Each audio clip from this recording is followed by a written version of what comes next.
Selamat siang, pagi menjelang siang.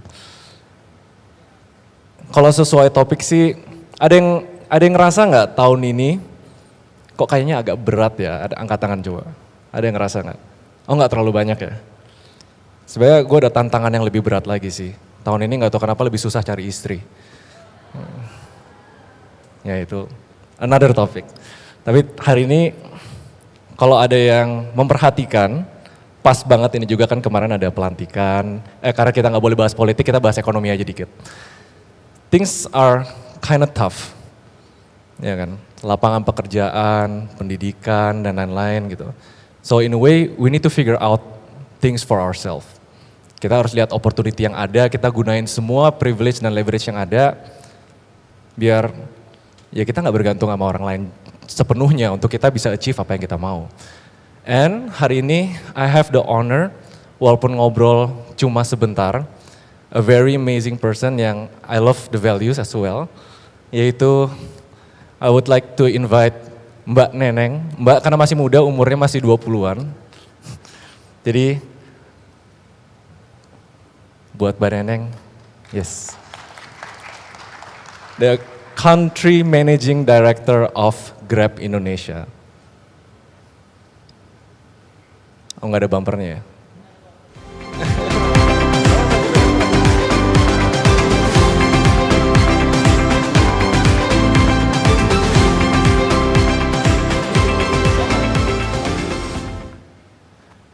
Oke, for starters, di sini siapa pengguna setia Grab angkat tangan? Gue juga pengguna setia Grab. Thank you. Gue platinum loh. Ada kan ya platinum ya, pokoknya yang kasta paling tinggi gitu. Platinum. Paling enggak ada yang bayarin salary saya dong. Oke.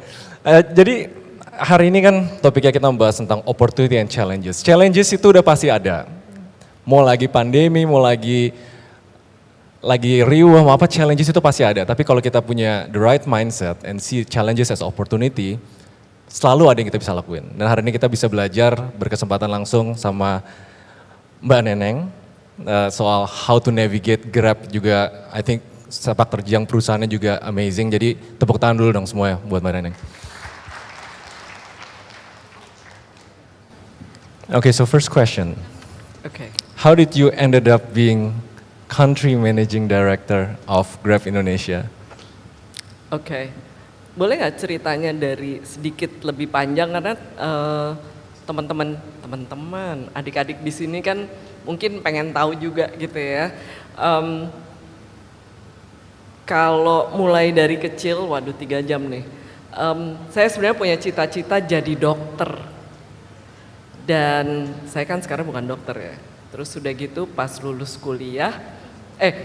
SMA mau masuk kedokteran negeri nggak diterimanya di sejarah. Terus saya masuknya sipil, Parahyangan.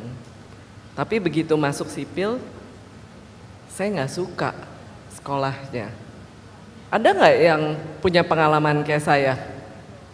Oh, ya cuman satu. Tapi paling nggak sama ya. Yang orang tuanya pengen kalian jadi dokter siapa angkat tangan? Cepet banget ada yang antusias banget. Terus saya nggak suka tuh sipil. Tapi akhirnya yang saya lakukan adalah cepetan lulus supaya I don't deal with that anymore. Terus saya ngambil MBA. Kenapa saya ngambil MBA? Ada yang tahu nggak? Zaman itu ya kayaknya kalian semua masih di dalam perut. Saya ngambil MBA waktu itu karena MBA pada saat itu tuh emang lagi tren dan banking itu lagi tren banget. Oke. Saya pulang dari Amerika. Guess what? Saya nggak diterima di foreign bank. Saya end up di consulting. Do I wanna be in consulting before? No. Saya nggak tahu apa itu consulting business. Seriously, I don't know anything. Tapi ya udahlah gitu kan. Saya masuk. akhirnya saya berkarir dan ternyata saya suka banget dan terakhir saya jadi country managing director dari Accenture, terus dapat tawaran dari Grab. Pertama-tama, Grab ya gitu waktu itu. Saya nggak tahu Grab itu seberapa besar dan apa itu, nggak jelas lah. Saya tahu cuman oke lah yang naik motor sama mobil itu doang waktu itu. Itu tahun berapa ya? 2018. 2018. Gitu. Karena kan kita waktu itu di consulting bisnis, jadi nggak Yeah. terlalu deket tuh sama yang kayak gitu. Terus kenapa akhirnya saya masuk Grab? Karena saya Accenture itu kan tech consulting. Jadi pas saya ngobrol sama co-foundernya Anthony Tan waktu itu, dia bilang, you can make an impact directly, karena visinya beliau adalah untuk memastikan setiap orang di Indonesia mempunyai kesempatan untuk bisa mendapatkan income. Itu kena banget di gue gitu kan, kena banget di aku gitu kan. So aku pikir oke lah, let me try, and here I am. So what I wanna say buat adik-adik semua adalah cita-cita saya yang dulu itu tidak menjadi kenyataan, and it's okay. We just need to be agile and adapt. Akhirnya mungkin kalau saya jadi dokter saya nggak akan ada di sini dan saya nggak kenal Raymond, saya nggak kenal Winston, saya nggak kenal IDN gitu. Mungkin kalau saya di bank saya juga nggak akan bisa duduk di sini sharing sama teman-teman semua, sama adik-adik semua gitu sih. Panjang ya. Keren. Berarti seorang Mbak Neneng, seorang managing director pun dulu susah cari kerja ya? Ditolak di bank itu ya? Susah, enggak gampang. Jadi jangan berpikir kalau saya di sini tuh, oh everything is easy. No, it's not. Jadi Susah, buat gitu. buat teman-teman yang sekarang ngerasa susah cari kerja, tekunin aja, siapa tahu nanti jadi managing director juga. Amin. Interesting ya, ceritanya mirip sama yang paling terkenal tuh ceritanya Jack Ma juga kan. Pas dia ditolak, apa tuh 23 yang daftar di KFC, yang diterima 22 dia doang yang ditolak. Tahu-tahu jadi Alibaba, walaupun sekarang gara-gara ngekritik pemerintah dia jadi hilang. Nggak, kalau di Indonesia nggak kayak gitu, di Indonesia demokrasi, jadi kalian jangan laporin gue ya. Interesting ya, kayak perjalanan berarti dari tech consulting habis itu jadi Grab di 2018.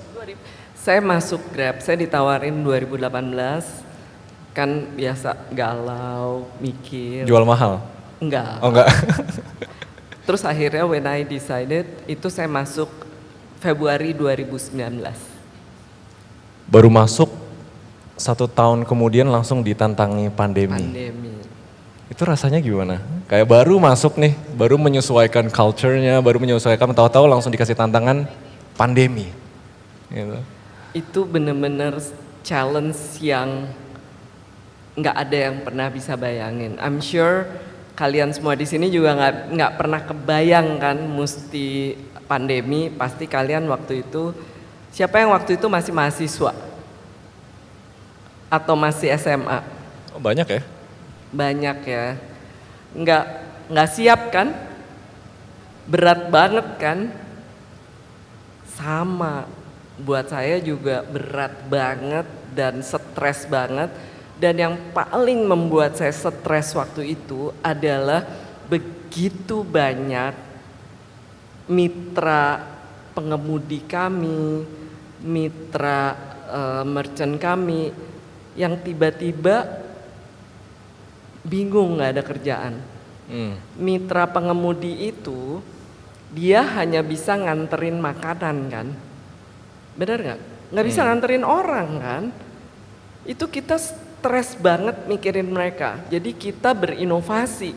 Nah, teman-teman, setiap kali ada challenge itu apalagi kamu udah di challenge sampai di titik darah penghabisan, itu sebenarnya jadi bisa berinovasi.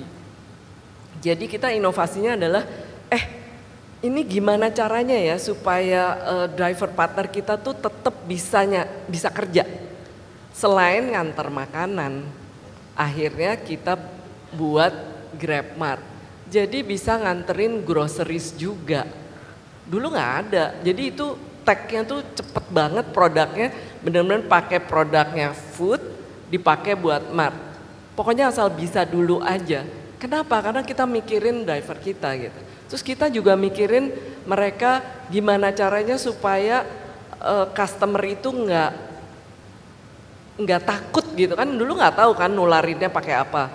Terus kita mastiin bahwa mereka tuh harus pakai masker, harus dikasih hand sanitizer, harus motornya rajin dicuci. So that's the innovation that we were doing at that time. Dan senangnya nih, kan tim saya isinya milenial sama zilenial. Jadi angkatan kamu juga gitu ya sebagian. Mereka tuh bisa bersatu padu, terus sama-sama mikirin dan berinovasi apa ya. Saya nggak mungkin bisa sendiri. Dan guess what? Angkatan kalian itu karena mungkin udah biasa dengan teknologi ya. Jadi idenya tuh banyak dan idenya macam-macam. Jadi kita sama-sama gitu. So that's yang mungkin saya bisa share bahwa when there is a challenge pasti ada opportunity kalau kita mau open minded dan kita mau agile untuk adapt. Dan sebenarnya masuk ke topik tanggung jawab. Ini penting ya guys. Jadi sebagai seorang pria kita punya dua pertanggungjawaban yang sangat penting. Satu adalah untuk bekerja, dua untuk menyenangkan istri. Itu yang kedua tuh kadang lebih penting karena kalau misalnya istri nggak seneng hidup kita nggak seneng. Tapi nggak tahu ya gue masih jomblo. Wanita juga harus kerja loh. Oh itu juga. Jadi kalian wanita juga harus tepuk tangan dong semuanya dong. Woman power, woman empowerment. Hari gini sama, nggak ada bedanya. Maaf ya. Nah tapi kalau kita lihat topik pekerjaan ya, lapangan pekerjaan di Indonesia, itu tuh sebenarnya salah satu rantai penting sebelum terjadinya lingkaran setan di Indonesia. Jadi kalau misalnya nggak ada pekerjaan, nggak ada pendapatan, nggak ada buying power. Nggak ada buying power, ekonomi lesu, bisnis terhambat, terjadi layoff dan ngulang terus. Itu sebenarnya lingkaran setan yang berbahaya banget gitu loh. Dan kalau kita ngelihat, di sini ada yang pakai LinkedIn semua ya? Ada yang udah mulai pakai profile picture desperate gak? ada. Nah ini fenomena yang terjadi. Somehow bukan di Indonesia tapi di seluruh dunia. Kayak kok kita kayaknya susah cari kerja, kok lapangan pekerjaan gak tersedia. Sektor formal gak bisa nyerap, kebanyakan orang berpaling ke sektor informal gitu. Apalagi kita lihat ada, kalau kalian lihat chartnya ya, layoff yang terjadi di Indonesia itu tuh lagi tinggi banget, puluhan ribu gitu. Nah, I think kalau dari perspektifnya Mbak Neneng, what about this Gen Z and millennial yang sekarang tuh bukan mengharapkan Indonesia emas, tapi mereka cemas soal pekerjaan aja nggak punya, gimana mau traktir pacar gitu. Yeah. What do you think? Jadi gini, kok jadi gini ya? Ini kayak Didit aja. Jadi fenomena yang sekarang terjadi itu bukan fenomena di Indonesia, fenomena di dunia. Indonesia menjadi salah satu yang mempunyai fenomena yang sama. Karena semua itu tentunya dimulai pada waktu COVID. Perlu waktu untuk take off lagi gitu ya. Dan buat adik-adik mungkin 98 belum pada lahir sih. Karena 98 juga ada krisis ekonomi yang mengerikan. Mungkin lebih mengerikan dari COVID. Benar. Betul ya? Kamu belum lahir bisa ngomong benar. Udah umur 4 tahun. Oh udah. Udah umur 4 tahun. Ya. Jadi saya percaya bahwa resiliensi dari Indonesia itu amazing. Nah, buat teman-teman semua, kalau saya mau, sebelum itu saya mau nanya deh, di sini ada nggak yang kena layoff waktu COVID? Nggak ada. Wow. Oke, good. Nah, siapa yang susah nyari kerja sekarang? Udah ada belum? Ada. Oke. Paling nggak saya bisa share nih. Jadi seperti tadi teman-teman denger kan kisah hidup saya. Saya itu juga pada saatnya tidak mendapat pekerjaan tidak sesuai dengan apa yang saya inginkan. But we need to agile. Kemarin saya juga talk show kayak gini, ada nih yang nanya sama saya. Jadi gini, dia bilang, "Mbak, saya ini lagi cari kerjaan, saya baru lulus. Satu, saya diterima di company, tapi kerjaannya admin, duitnya oke. Satu lagi, saya masih magang, dan saya bisa melanjutkan magang saya ini di perusahaan yang saya bisa banyak belajar, tapi duitnya kan nggak oke kalau magang. Nah, tapi sekarang saya juga butuh uang. So which one should I choose?" Susah nggak sih pertanyaannya? Susah. Gitu ini, kan? Ini dilema Gen Z banget Ini biasanya. dilema banget gitu ya. Ini yang saya jawab. Kalau dari perspektif saya, yang saya katakan adalah gini, kamu perlu banget duit kan? Iya. Nah, kenapa enggak kamu terima aja kerjaan yang benar-benar bisa ngasih kamu duit pada saat ini, oke? Tapi tidak berhenti di situ. Yes, kamu menjadi admin di situ. Ada banyak hal yang kamu bisa lakukan while you are doing it. Yang pertama, you learn about the business of that company. Dan kamu juga nanti bisa pindah ke tempat lain, show that you are a good performer. Itu satu. Yang kedua, at the same time, kamu tetap daftar kerjaan di tempat lain yang sesuai dengan apa yang kamu inginkan. Dan at the same time, kamu harus ikut kursus-kursus yang emang kamu ingin kerjakan. Karena sekarang itu banyak kan dari MIT, dari Stanford, yang pendidikan gratis yang bisa menambah kompetensi kamu at the same time. So you become agile, but you know at this point in time what you really need the most, tapi you're not stuck there. Gitu sih jawaban saya. Sebenarnya teman-teman juga mesti ngelihat dari segi kemauan dan kebutuhan ya, wants sama need. Of course kita tuh mau punya kerjaan yang keren, kita pengen punya kerjaan yang kesannya punya title yang kita bisa banggain gitu loh. Tapi baru aja semalam aku ngadain kelas gitu loh buat future entrepreneurs yang pengen ke 100 juta sebulan gitu.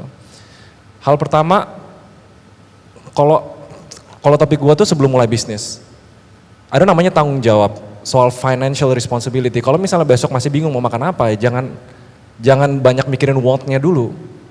So ada sesuatu yang kalian harus lakuin sebelum kalian bisa explore apa yang kalian mau. Tapi bukan berarti itu compromise. Kan kalau anak Gen Z sekarang bilangnya passion. Passion. It's good. Passion is good.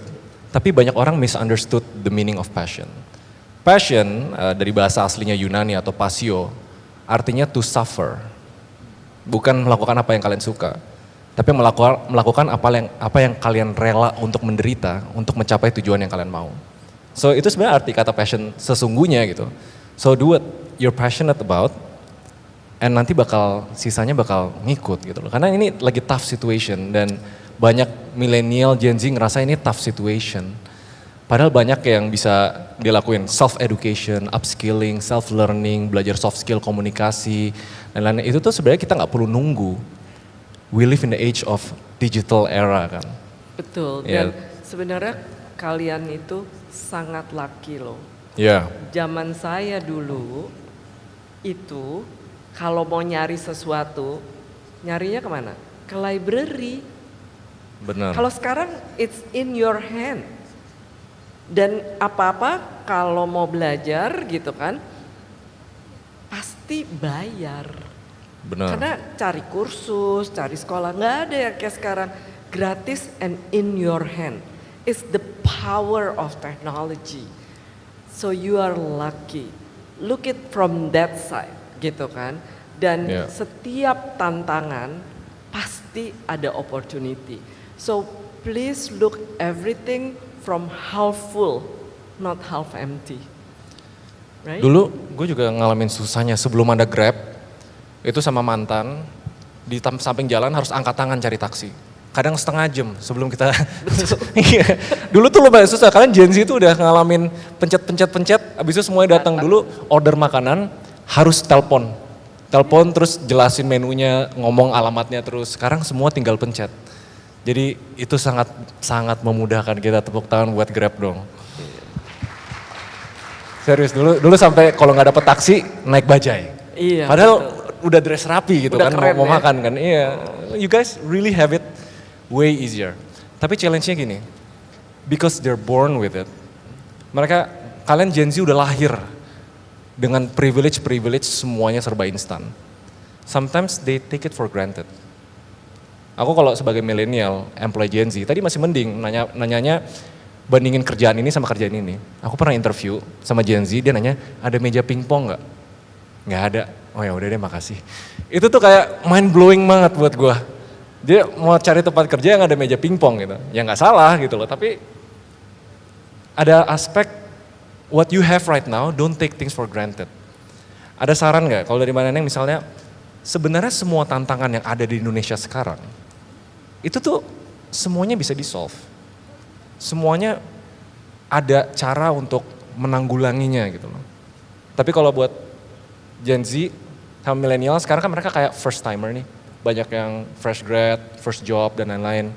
What do you think is the best advice kalau misalnya mereka lagi tanda kutip burn out atau kayak lagi bingung, lagi galau gitu karena things are tough. Pertanyaannya susah juga ya. Saya akan coba jawab. Jadi sebenarnya kalau misalnya buat teman-teman, tadi kan saya udah bilang, tantangan is an opportunity. Dan ini bukan sekedar klise, karena it's reality. Dan sekarang dengan teknologi, nothing is impossible anymore. Nothing is impossible, gitu kan. Nah kalau teman-teman lagi galau, boleh nggak? Biasanya galau karena compare kan, benar nggak sih? Yeah. Galau karena comparing sama temen, comparing sama Instagram, wah si A, si B, si C oke banget ya, kerjaannya gampang banget sementara gue susah banget, misalnya gitu kalau di tempat kerjaan. Atau kalau orang yang belum bekerja terus lihat, oh dia hidupnya enak jalan-jalan mulu gitu, benar ya? What you need to do, mungkin kalian mesti ingat, kalau yang keren-keren, yang heboh-heboh di Instagram, itu kan mereka cuma ngasih liatnya yang bagus-bagus aja ya. Iya. Pas lagi susahnya kan nggak diomongin loh. Nggak diomongin. Please remember that. Itu satu. Terus kedua, ya ngobrol sama teman-teman. Kalau di kantor, ngobrol sama supervisor kamu. Sharing. Itu sih. Karena jangan ditelan sendiri. Karena kalau ditelan sendiri, kalau nggak kuat, hasilnya nggak bagus. Jadi kalau saya selalu share with your supervisor kalau di kantor gitu kan. Saya susah nih kalau ngomong share with your parents ya. Kalau parents saya nggak ngerti. Tapi maksudnya share with your best friend. So I really hope you really know who is your best friend. Karena tanpa sharing susah. Salah gak sih kalau gue ngomong gitu? Nggak salah. Nggak Karena salah. hanya itu, dan jangan sharing dengan ngelihat Instagram yang keren-keren itu, karena itu menipu. Itu semua fana. Itu semua fana. Kalau kalian lihat di sosmed gue semuanya kayak keren-keren itu semua fana. Tanya Dunia- Eric nih editor gue aslinya orangnya kayak gimana gitu. Itu semua ya karena cuma kasih lihat yang bisa dikasih lihat aja gitu loh. Betul. Dan ini dari Gen Z atau milenial sih yang ngomong sama saya di kantor, my direct report. Dia bilang, iya Mbak, ternyata dunia ini penuh panggung sandiwara. Which is true. Benar sekali. Iya kan? Bener, meskipun itu like old thing, but it's true. Iya. Gitu. Semua Jadi, tuh kayak bisa somehow ya, opini tuh bisa dibuat. Apalagi kan gue sekarang lagi perang sama buzzer nih. Iya kan? Udah, jangan komplain dulu. Tapi intinya emang social media tuh beda dulu sama sekarang. Dulu pas awal-awal maybe ada authenticity-nya, ada genuinity-nya gitu loh. Sekarang tuh susah untuk bener-bener kita filter mana sih yang bener-bener otentik, mana yang enggak gitu loh. Kayak semua bisa dibuat. Tapi poinnya penting sih, technology is your best friend.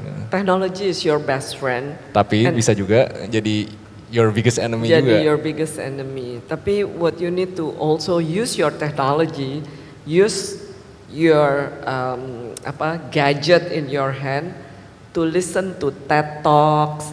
TED Talks is very very good. Atau ada satu YouTuber namanya Raymond Chin, dia suka ngebahas. Oh Raymond Chin katanya gitu. Tepuk tangan dulu dong. Tapi for you karena kalian masih muda dan karir ke depan itu masih banyak banget. Karir itu bisa di mana aja. Bisa di well established company, bisa di small startup, bisa di consulting, bisa di rumah. Semua sama bagusnya. Jadi jangan melihat di satu tempat lebih baik dari tempat yang lain, itu satu.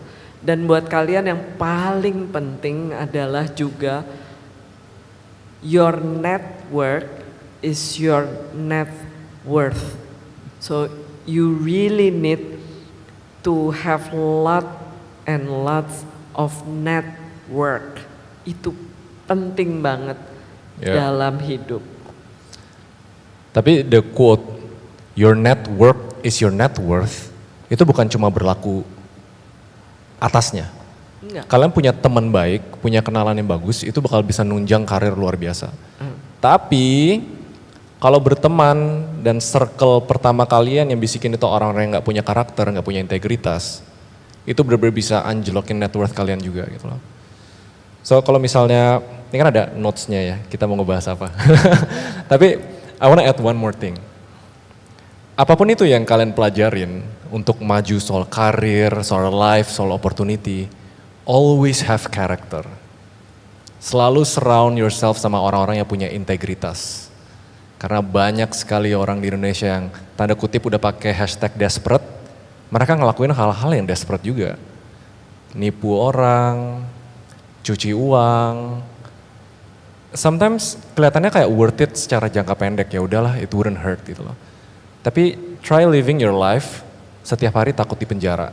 It's actually worse daripada di penjara.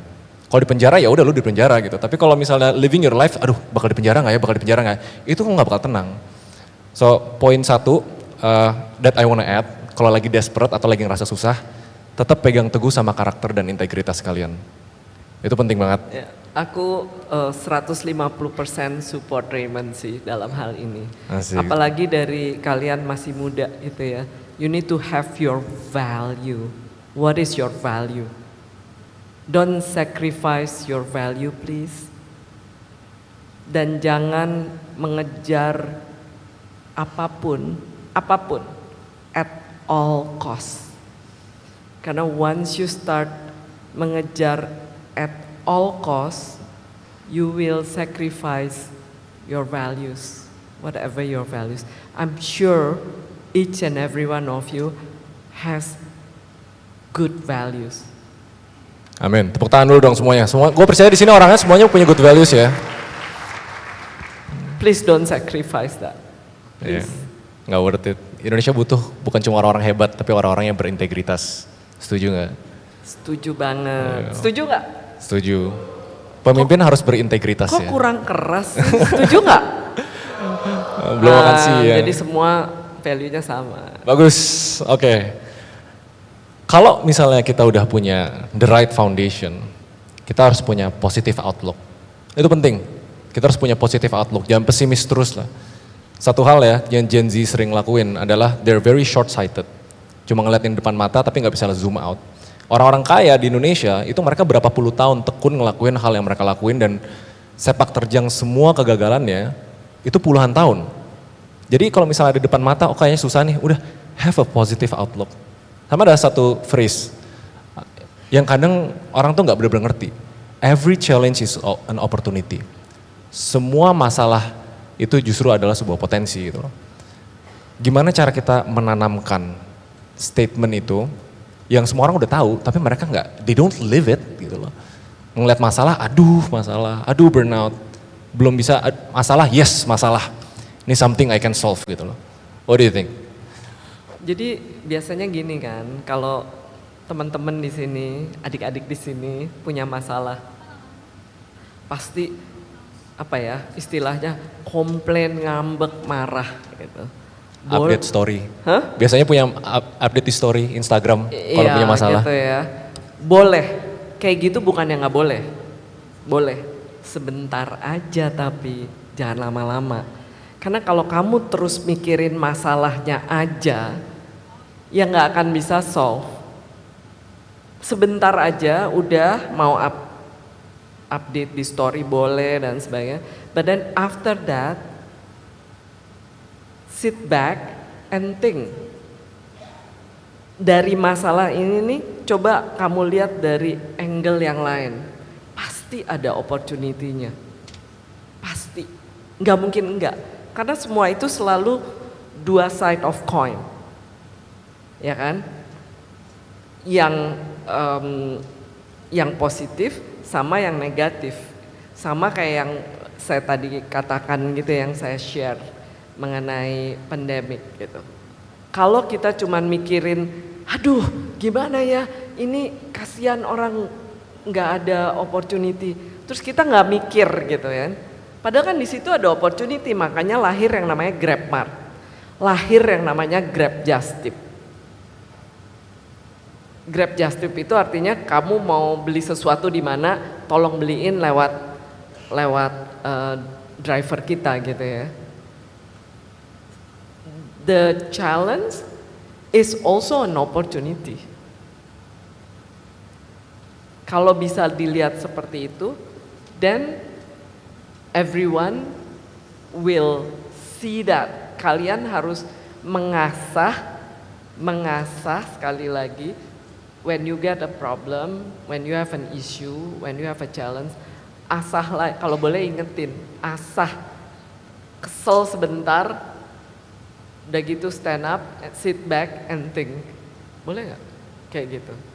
What do you think, Raymond? Boleh, itu penting. Huh? Penting itu. Dan di sini kan ada bottom line-nya nih. Tenang, kita ngikutin brief. Bottom line-nya juga salah satunya be agile. Gitu lah. Jadi agile tuh maksudnya apa sih? Di sini ada yang tahu, ada yang baca buku Lean Startup gak? Oh nggak ada yang tahu ya? Wah, harus baca sih.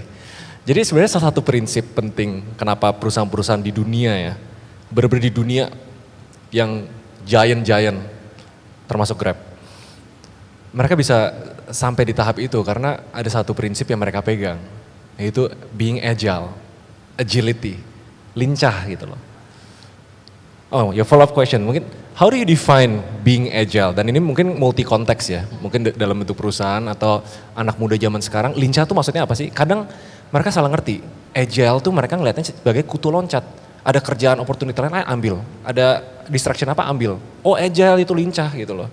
Banyak yang salah ngerti kayak gitu loh soal agility.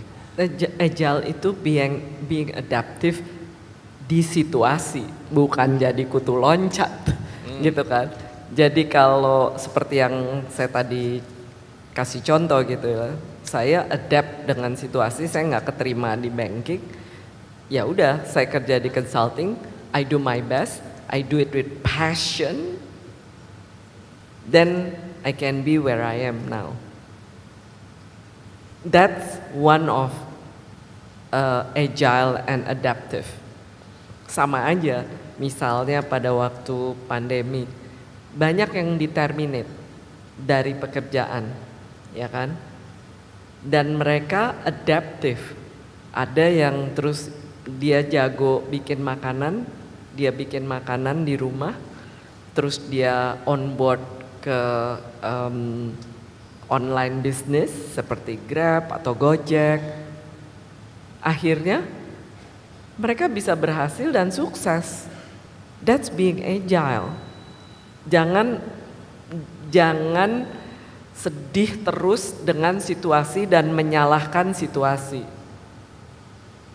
Karena semua juga nggak ada yang prepare terhadap pandemi. For example, that's the worst situation that happened dan kalian merasakan itu. And I'm sure you all good and adapting karena you've been in that situation before. If you can pass that situation, then I'm sure you can practice and use it in your day-to-day life. Itu penting. Being adaptif itu bisa ngelihat semua masalah jadi opportunity. Buat yang teman-teman yang nggak tahu ceritanya, pas pandemi semua orang kayak ngerasa, waduh susah nih. Justru itu tahunnya aku bangun ternak uang yang dapat investment sekitar 55 sampai 60 miliar itu dalam 1 tahun pertama kita berdiri. Walaupun ujung-ujungnya duitnya gue balikin ke investor ya. Tapi itu contoh salah satu opportunity yang karena waktu itu tiba-tiba orang punya duit dan gak bisa spending di luar, mereka suka invest. Mereka taruh di saham, taruh di kripto dan itu jadi opportunity buat kita bangun ternak uang waktu itu. Jadi karena aku lumayan rebel, walaupun udah di brief harus bahas apa aja, ini biar teman-teman gak ngantuk nih. Ini kok pada... Ya biar gak ngantuk ya, gue ada giveaway. Ada yang mau giveaway gak? Giveaway utamanya McLaren, ada yang mau gak? Tapi minta sebelah. Jadi sebelum kita bahas lanjut, kita coba sedikit lebih dinamis. Yang kasih pertanyaan bagus, ada hadiah spesial. Boleh ya, nggak apa-apa ya panitia ya. Boleh. Biar kita discussionnya lebih adaptif, lebih agile. Kita buka pertanyaan pertama, siapa yang mau bertanya angkat tangan coba. Siapa yang milih ya? Mau Mbak Neneng yang milih nggak? Yang cewek, ya itu. Nanti dari depan ke belakang ya. Oke. Oh panitia. Mic-nya dong, maju aja ke depan. Oh di belakangnya. Oh di belakang. Ya, di depan Maju lebih aja. dekat mau nggak? Maju aja ke depan nggak apa-apa. Oh di sana ya, emang ada mic-nya. Oh, oke. Kita baru pertama kali di sini. Halo Kak Raymond Chin dan Mbak Gunadi. Aku Zalfa dari UPN Veteran Jakarta. Di zaman sekarang, we often hear about quarter life crisis, right? We often get anxiety, stress thinking about our future. I would like to ask Kak Raymond and Mbak Gunadi, would you mind to share with us what's the biggest thing you regret do in your 20s when you're chasing your career, and what can we do about that? Thank you. Kok gue gak ada manggil Mas Chin ya? Ini kan Chin, pakai nama belakang. Mas Raymond. Oke, very good question. Soalnya Kamu dulu banyak yang yang jawab. bahas. Enggak mau nanya aja. Jangan dong. Jangan. Kalau aku masih fresh ngalamin quarter life crisis. Kalau sekarang krisisnya karena lagi cari istri. Tapi sebelumnya krisisnya tuh soal dilema karir kalau waktu itu. Sempat my whole life I'm an entrepreneur. Nggak pernah kerja sama orang. Tapi waktu itu ngebangun startup dan startupnya diakuisisi. Jadi for the first time ever I actually work under someone. Dan waktu itu kayak lumayan krisis identitas gitu loh. Seumur hidup tuh jadi entrepreneur. Sekarang oke gak ya gue jadi VP gitu loh misalnya. Atau jadi C-level gitu loh. Waktu itu nanya ke diri sendiri kayak existential. Apa gue mau jadi ikan besar di kolam kecil, apa ikan kecil di kolam besar. Tapi ikan kecil di kolam besar duitnya juga banyak gitu loh. I ended up realizing ada beberapa values sama beberapa life goals yang gak bisa di-achieve dengan bekerja sama orang. Dan ini one of the trigger itu almost 10 years ago my dad passed away. salah satu regret paling gede gua adalah orang tua meninggal belum lihat anaknya ngapa-ngapain. So hence sebenarnya for me personally ya, krisis itu tuh lebih ke kita reflect. Whatever happen in your life, kita reflect what do we really want. Yang lebih penting lagi, what do we really believe. Soalnya kan hidup kita didorong sama 3P. Pleasure, passion, purpose. Pleasure itu yang paling kecil. Purpose itu yang paling gede.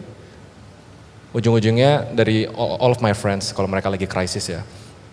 Mereka bilang, pasti ada satu event that knock you very sampai rock bottom yang bikin lu realize what's your life purpose. Which no pressure ya, karena bahkan ada teman gue yang umurnya 30-an, 40-an, they still don't know what they want and it's fine.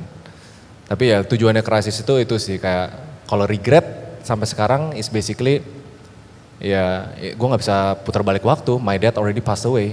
What I can do adalah make him proud di atas, I'm doing something that hopefully membawa dampak positif ke orang lain gitu loh. Kalau itu my version. Tapi, nah, kalau Mbak Neneng gimana?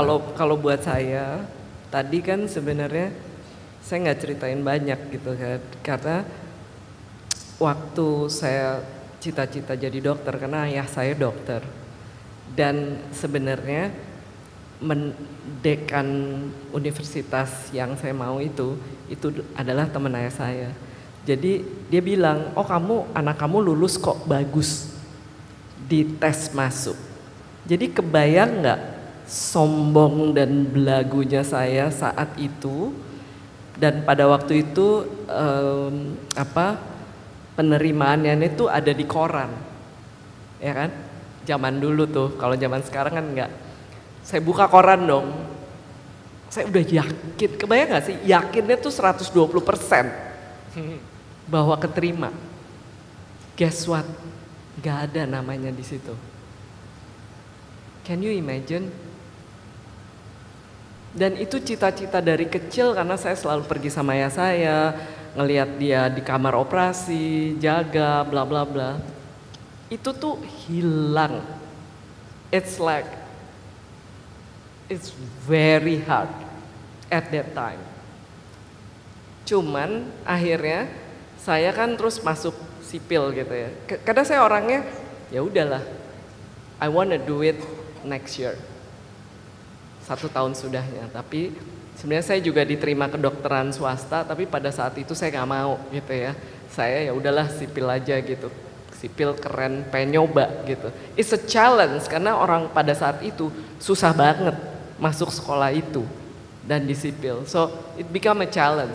It's not about my passion, but it become my challenge. Jadi rebel juga sih. Makanya saya masuk situ. Guess what? Tahun berikutnya ayah saya nggak ngizinin saya masuk kedokteran. Karena apa? Enggak. Kan dia bilang, if you really want to be a doctor, you will choose di universitas manapun juga nggak milih. Jadi karena dia sebenarnya pada dasarnya nggak pengen anaknya masuk dokter, ya kan? Tapi dia coba give me a chance, but I choose different thing, right? Dan hasilnya oke. And then he said, you book BS lah basically, cita-cita. Tapi then I follow him. Am I happy? No. But that's my consequences dari kesombongan saya pada tahun pertama merasa terchallenge di tempat yang susah kan. So I have to live with my consequence. Then I live with my consequence. Then I just study untuk cepat-cepat lulus, bukan karena saya pinter, tapi karena I want to get rid of this. Lulus, saya kasih ke keluarga saya, udah ya, saya lulus. I pay my duty. That's it. Is that a crisis? Yes, tapi kamu kan bisa lihat dari angle yang mana. Dan actually I enjoy it juga gitu. I enjoy my friend di kuliah dan sebagainya gitu. Karena I'm agile. I adapt with the situation. Jadi nggak bahasa Jawanya tuh kemrungsung gitu ya. Yang kayaknya sedih terus dan sebagainya. Enggak gitu ya. Udah move on. Never look back.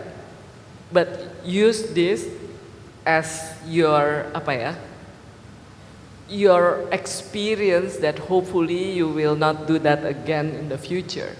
So that's, to me, there are many things like that in my life, and it's okay. Just accept, adapt, move on. Yang penting move on. Tepuk tangan dulu dong semuanya. Selamat tadi siapa? Dapat sepeda mau nggak? Oh. tapi ada hadiah kok, ada hadiah merchandise. Ada hadiah nanti ya. Tapi bukan sepeda ya, bukan sepeda. Siapa lagi yang mau nanya? Oke, good question. Siapa yang mau nanya pertanyaan kedua? Cowok di belakang situ tuh. Langsung ke stand yang mana? Oh. Iya lo. Iya. Siapa cepat dia dapat. Oh, ternyata ini. Oke. Halo, nama aku Phoenix Bilalaidin. Felix ya? Iya. Oke. Phoenix. Felix. Phoenix, iya. Aku mau nanya ke Kak Neneng. Sorry. Oke. Tadi aku sempat simpulin kayaknya in your journey of life atau career, there's a need to do a networking.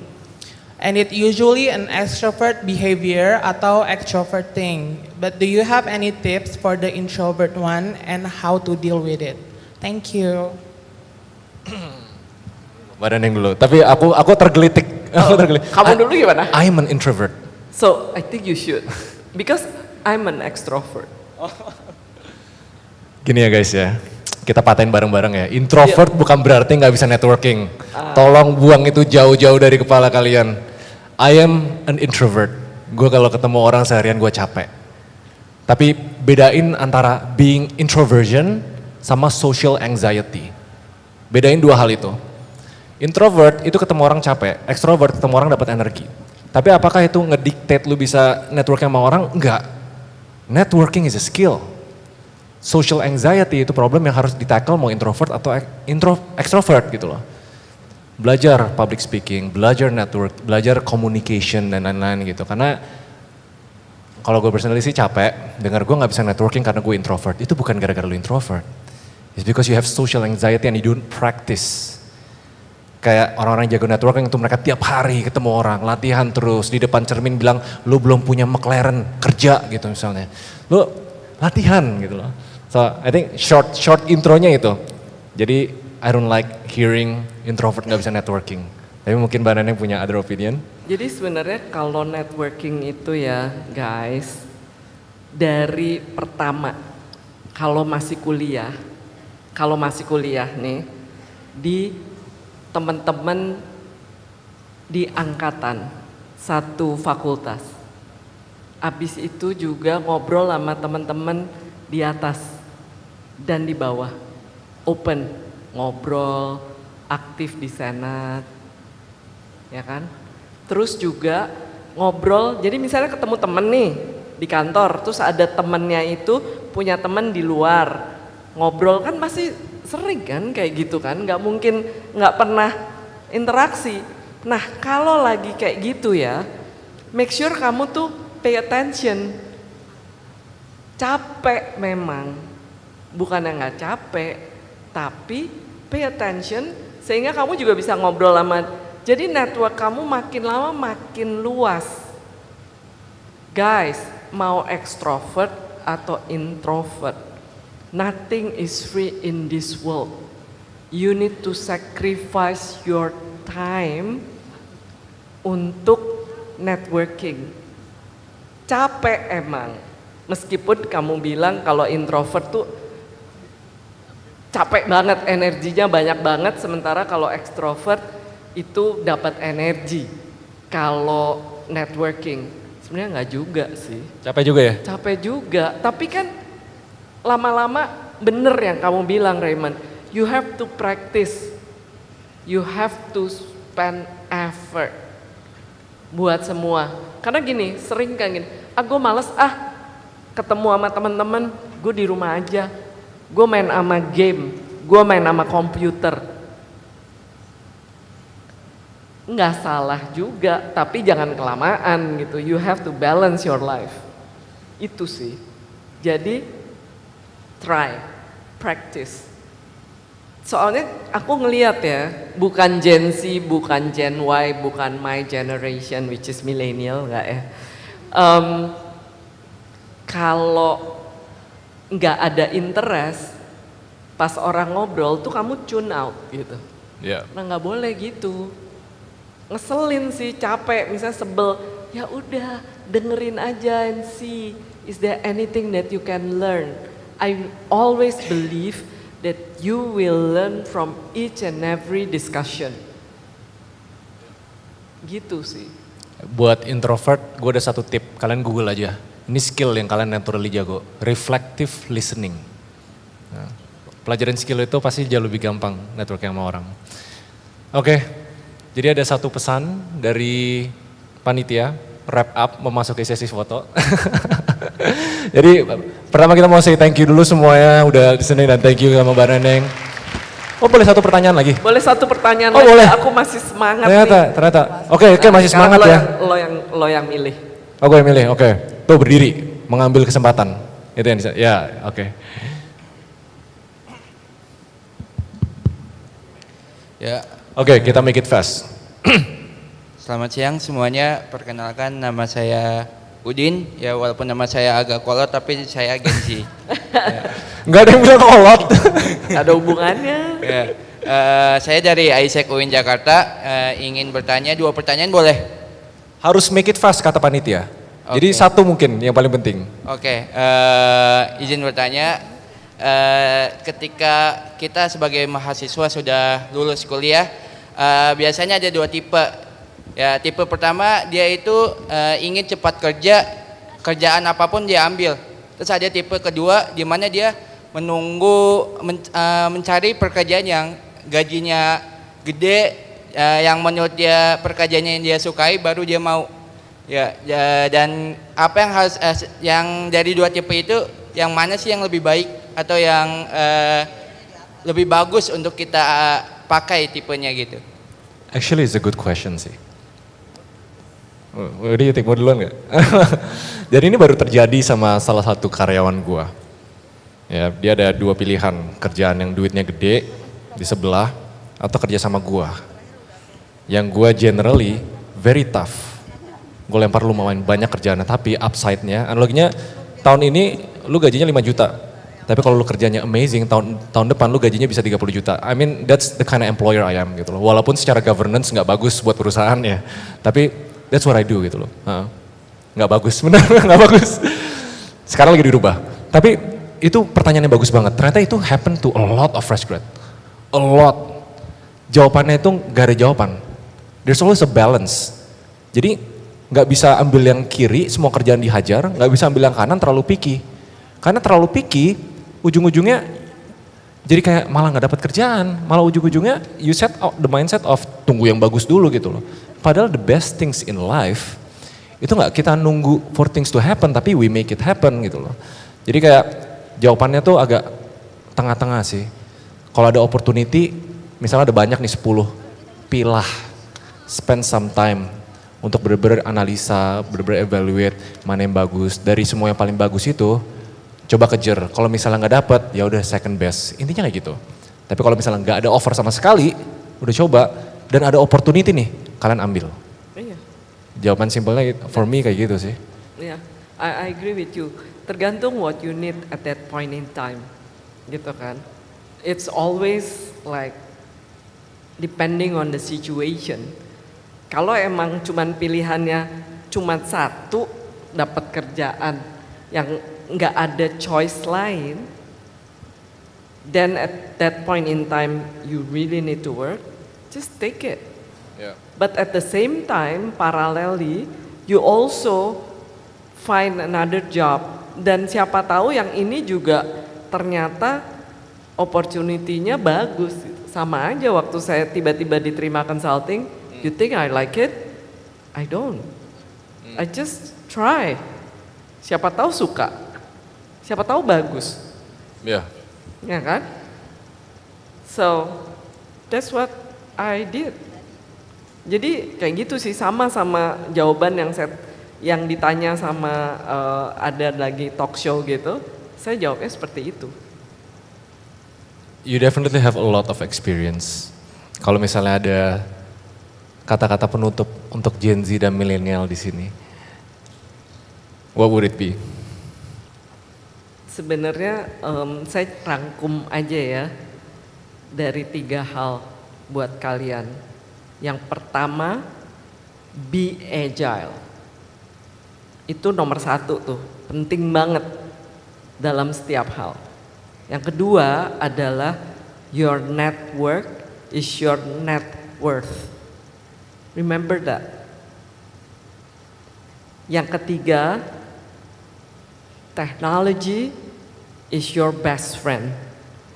Nothing is impossible with technology. And one more thing, the only constant is change. Thank you. Tepuk tangan dulu semuanya. Alright, terima kasih banyak untuk teman-teman yang join. Oh, gue tambah satu lagi. Always have integrity. Ya, itu penting banget. Jadi thank you buat semuanya udah menyimak. Thank you Mbak Neneng for your time. Thank you Raymond Chin sebagai moderator. Alright, thank you semua.